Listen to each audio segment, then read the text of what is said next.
Слава Богу, дорогие братья и сестры, за это собрание, за это служение. Я уверен, что весть евангельскую вам уже донесли в полноте. Вы прошлое воскресенье праздновали, наверное, все проповеди, как он воскрес, там все эти вещи, да, можно пропустить. И я хочу просто одну мысль выразить, чуть-чуть вернуться еще перед этим праздником Пасхи. У вас и у нас кругом было еще и Благовещение, правда, нет? И я его хочу так как бы вспомнить, и одну мысль хочу как бы отметить такую. Это будет Евангелие от Луки,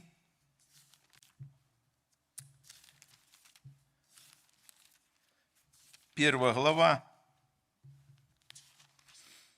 В 6-й же месяц послан был ангел Гавриил от Бога в город Галилейский, называемый Назарет, к деве, обрученной мужу, именем Иосифу, из дома Давидова, имя же деве Мария. Ангел вошел, войдя к ней, сказал: радуйся, благодатная, Господь с тобою, благословенна ты между женами. Она же, увидев его, смутилась от слов его, размышляла, что бы это было за приветствие, и сказал ангел: не бойся, Мария, ибо ты обрела благодать у Бога. Слава, благодарение Богу. Я опускаю, чтобы как-то сократить ваше время, бо вы профессора богословия все до одного, я верю, ходите на собрания, читаете Слово Божие, вы это все знаете. Аминь. Правда? Слава Богу. Ну, что после этого она сделала? Она быстро вещички собирает и к Елисавете. Та эту весть раньше еще получила, и она уже двоих, она только вошла, голос приветствия достиг, забрал младенец, и начали они поздравлять друг друга, знаете. Ну и как-то брат Юра, мне понравилась мысль, он на эту тему как-то говорил, говорит, почему их повлекло друг к другу, почему им начали это пророческие слова говорить, величие душа моя Господа, там в ответ уже на приветствие Елисаветы, что презрел на смирение рабы своей, потому что они оба имели в себе от Господа, понимаете? Друзья дорогие, мы с вами в себе и иметь должны. Как это отличается? Имею я в себе или не имею? Мы все ходим на собрания. Когда мы имеем в себе, нам хочется с этим делиться. Это сосуд, который хочется еще кому-то поделиться, еще кому-то рассказать. Слава, благодарение Богу. Так устроено то, что Бог влаживает в наше сердце. От Духа тогда мы не смотрим на время, средства, удобно, неудобно. Хочется делиться с этим. Слава, благодарение Богу. На это рассчитана благая весть. У меня был друг один в армии. Он грек по национальности, жил в Грузии, там есть целые села греческие. И он сначала решил быть моим врагом. Он постоянно меня старался зацепить. Он был одногодка, мы с ним одного призыва.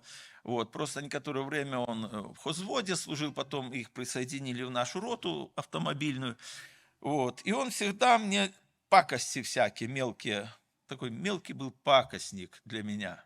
Понимаете, постоянно задеть что-то там. И он старался меня вывести. Но я не выводился не от того, что был смиренный, нет.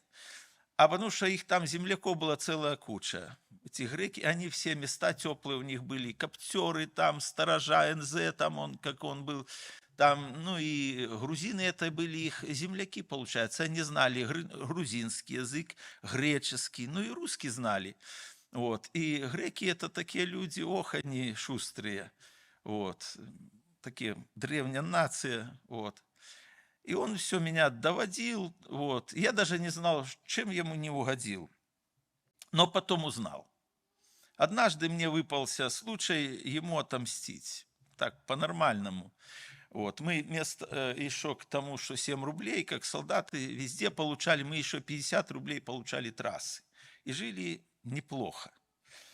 Но вышел закон, когда я служил, что если тебе что-то доверили, транспорт, имущество, и разморозил двигатель, потерял, не доследил, украли, то эти 50 рублей уходили в погашение этого долга.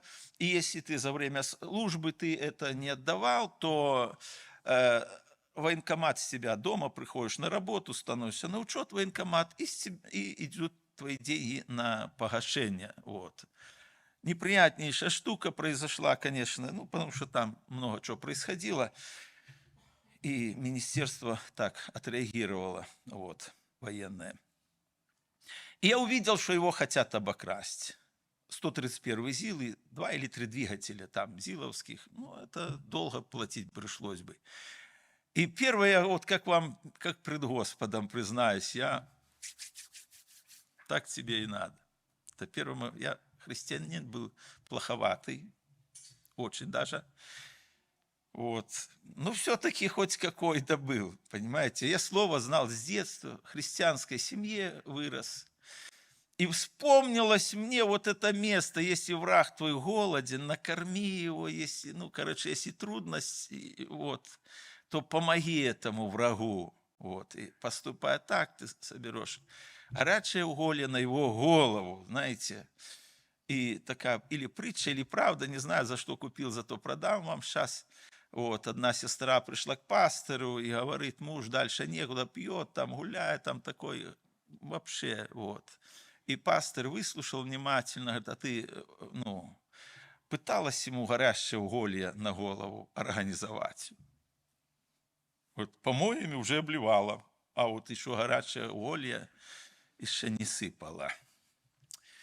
Понимаете, она буквально приняла, но я знал как бы натуральный смысл этого слова. Мне было очень тяжело, потому что, ну, постоянно мне подсаливал, как-то старался вызвать на конфликт, вот, на который я не решался. Он не был здоровый такой уже, там можно было поспорить, потягаться с ним, но он шустрый был очень. Бегал вот как ветер, понимаете, просто это ее догнать никто не мог. И вот у меня представился такой момент, и я решил, скрипя зубами, себя все-таки победив, я позвонил, говорю,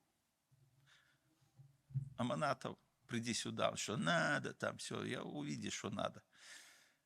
Он приходит, я ему показываю, что там все организовано у него. Этой ночью хотели этот автомобиль, а это он отвечал за него, НЗ, просто увезти. Для этого все сделано, подпилено, там прасло, все. Он начал страшно материться. И по-гречески, и по-грузински, и по-русски. Потом, у тебя есть гвоздодер? У меня все есть. Мой пост был недалеко. Я принес гвоздодер, там топор, что нашел, там я выдираю гвозди, он равняет это все, забивает, заделывает, ругается, так все. Вот. И не сказав даже спасибо, он ушел. Но потом я заметил, он начал от меня скрываться. Если раньше шел вот так вот, чтобы еще и задеть, то если видит меня, раз в дырку какую-нибудь, его нету.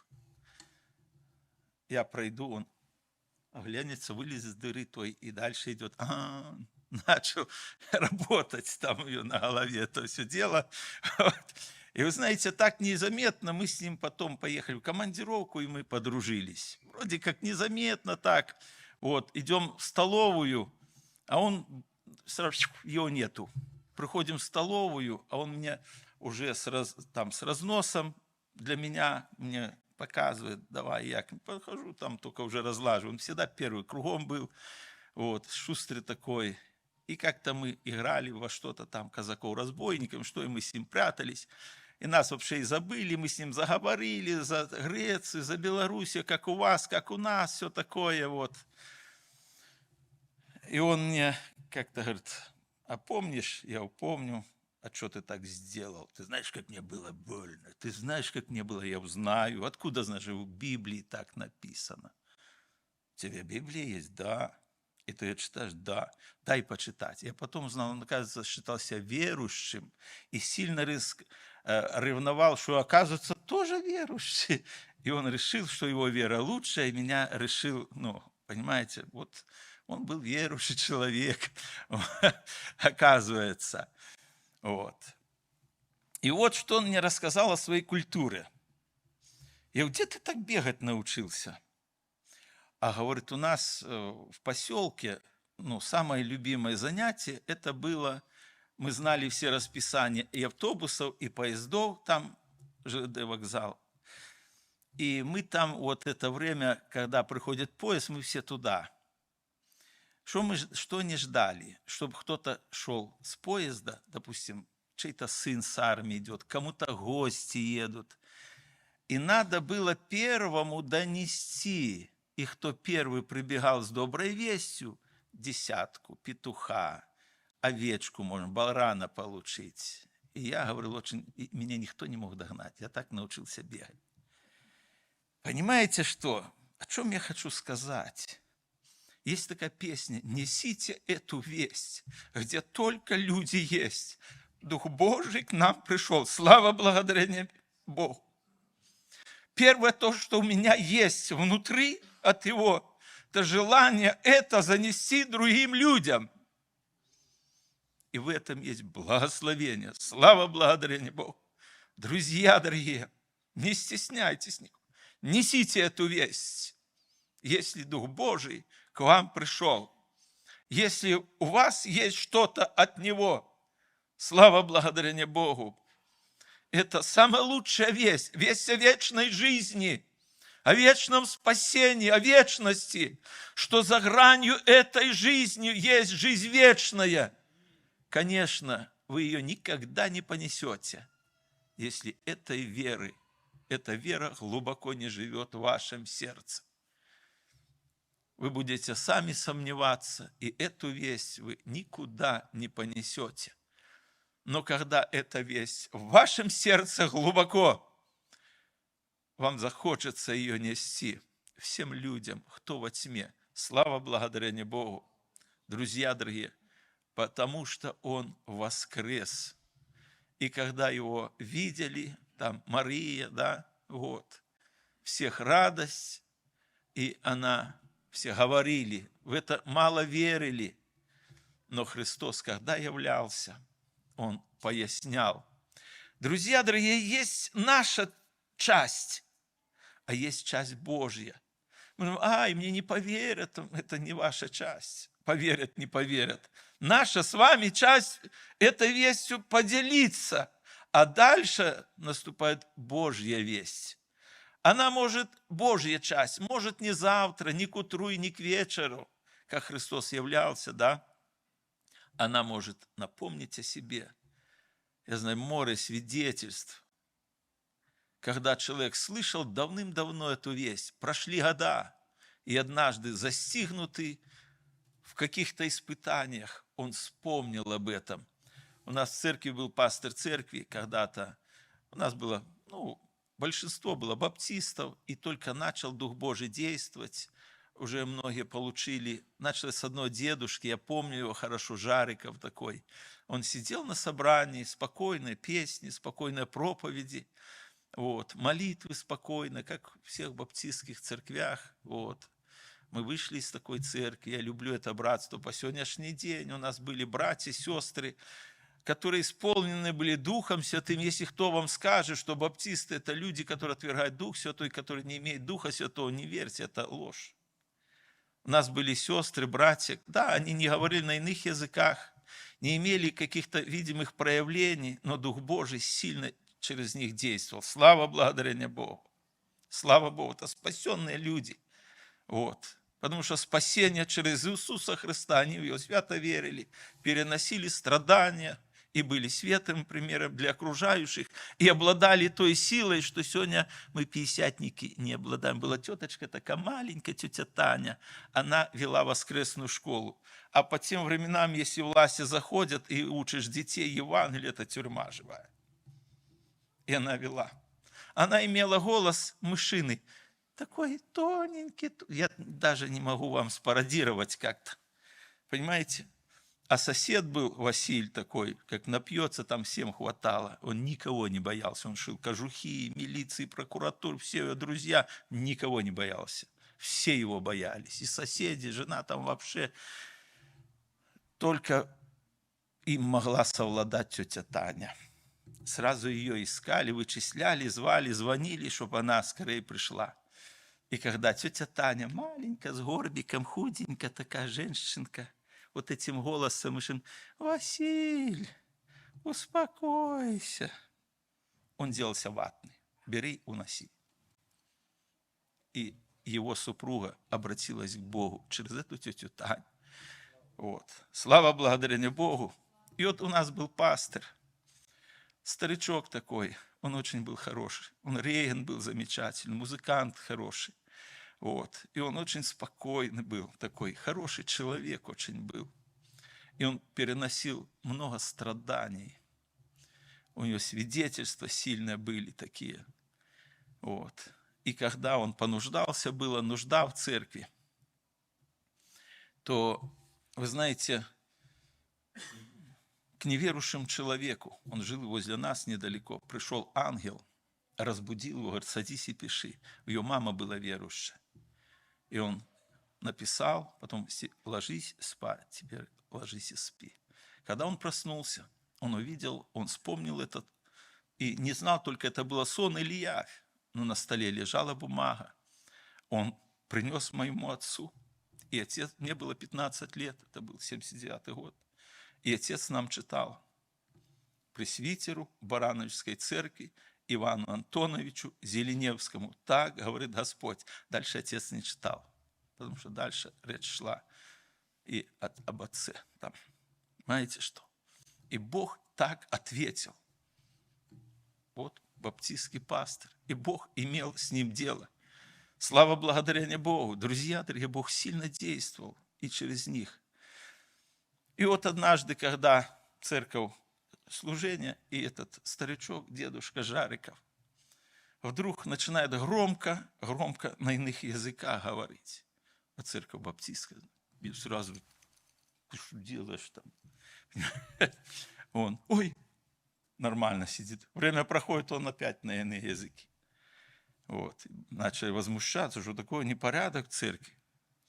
И мой отец говорит, братья, подождите. Я читал в Евангелии, я слышал, что это есть. Так написано. И его вызвали, позвали отдельно и начали спрашивать, что ты так делаешь? А говорит, а я вот сижу, потом вижу, Христос со мной говорит. И я с ним начинаю спрашивать, я ему отвечаю, с ним говорю. Понимаете, что опять его разбудят нормально. Потом опять он с Христом говорит. И молодежь начала ревновать. И Бог начал крестить Духом Святым. Так родилась Пятидесятническая церковь. Слава благодарение Богу. Друзья дорогие, так родилась жажда. И люди, которые наполнялись Духом Святым, они уже молчать не могли. Они несли эту весть. Они шли к родным, близким, кому только можно, и говорили. И одна сестричка все приходила к тете неверующей и говорила, тетя Лида, у нас Дух Божий есть, пророчество есть. Вот у нас сестричка одна приезжает, и через нее пророчество. Та в Бога не верила. Больше того, муж ее работал, она как бы на базе работала, такая себя была вся. Блаты имела там, все такое. И она в Бога не верила. А муж ее простой рабочий был на мясокомбинате. И она однажды увидела, что он молится молитвой «Отче наш» на ночь. Кто-то его научил, и она его обсмеяла. Она насмеялась над ним, и он прекратил это делать. И вот эта ее племянница к ней приходит и рассказывает про пророчество. Она знает, Бога нету, и для ее пророчества, это как вот гадалка, шепталка, в это все. И по сегодняшний день многие люди верят, не веря в Бога. И говорит, Галя, когда еще к вам приедет пророк, ты меня позови. Мне надо, я так, любопытная же. И она однажды приехала, и вот эта Галя, тетя, пошли. И эта тетя пошла. заходят, все в обуви, в гостиной, и такие вот в больших домах бывает зал, 2 двери такие. И идет молитва, там идет пророчество. И та тетя, ее Лида звали, говорит: Галя, ты приоткрой, а я погляжу, хоть одним глазком. Та я приоткрыла это туда. А она стояла спиной, это сосуд Божий, пророк. Она стояла спиной, и она разворачивается, и прямо у двери, и так, опа, и тая тетка Лида стоит. Так говорит Господь: за то, что ты обсмеяла мужа, за то, когда он обращался ко мне, я сделаю по-другому. И я коснусь тебя, а он будет гнать тебя. Аминь. На колени, слезы. Боже, прости, я грешница, приходит домой, я покажу, что? А меня обсмеяла. И уже вечность. Слава благодарению Богу.